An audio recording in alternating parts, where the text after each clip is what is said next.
कि मेरी बेटी के सर पर अमीरी का घमंड इतनी तेजी से चढ़ा है कि आज वो मेरे साथ इतना गंदा व्यवहार कर रही है। कितने प्यार से मैं अपनी बेटी की सालगिरह पर देने के लिए तोहफा लेकर आई थी और उसने मुझे नौकर के एक कमरे में बंद कर दिया। जब मेरी बड़ी बेटी ही अपनी नहीं रही तो मेरी गरीब बेटी मुझे क्या ही पूछेगी।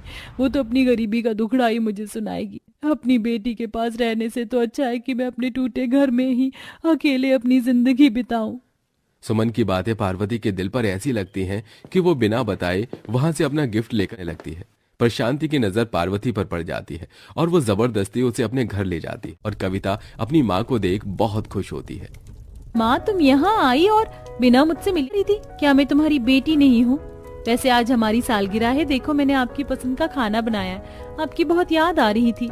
मेरी पसंद का खाना? पर क्यों बेटा? माँ, क्योंकि मैंने कहा है, कुछ दिनों से कविता को आपकी बहुत याद आ रही थी, पर पैसे न होने की वजह से मैं उसे आपके पास लेकर नहीं आ पा रहा था और आज हमारी सालगिरह थी तो इसलिए मैंने कहा था। माँ, ये तुम्हारे हाथों में क्या है? क्या तुम हमारे लिए कोई गिफ्ट लाई हो? नहीं बेटा, ये गिफ्ट तुम्हें पसंद नहीं आएगा।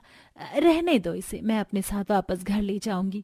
ऐसे कैसे आपका तोहफा पसंद नहीं आएगा बहन जी? माँ का प्यार है, आप तो जो दोगी बच्चों को वो उन्हें अच्छा ही लगेगा। अब जबरदस्ती कविता अपनी माँ के हाथ से वो गिफ्ट लेती है और खोलकर देखती है और कपड़े देख अपनी माँ को गले से लगा लेती। माँ, दीदी की आंखों पर अमीरी की पट्टी बंध चुकी है, इसलिए उन्हें आपका प्यार नजर नहीं आया, पर मुझे सब नजर आ रहा है। मुझे आपका ये तोहफा बहुत पसंद आया। अपनी गरीब बेटी से मिलकर पार्वती के दिल को बहुत सुकून मिलता है और गरीब बेटी उसकी सी खातिरदारी करती है। सब एक साथ बैठकर उस गरीब मढ़ई में सालगिरह की दावत का मजा लेते और इसी तरह समय गुजरता है। बीतते दिनों के साथ कविता के हालात भी सुधरने लगते हैं और पति की बड़ी बेटी तो घमंड में चूर होकर अपनी माँ को ही भूल जाती है कि चलते पार्वती अब सिर्फ कविता से ही अपना रिश्ता रखती है और उसके घर आना जाना उसका लगा रहता है।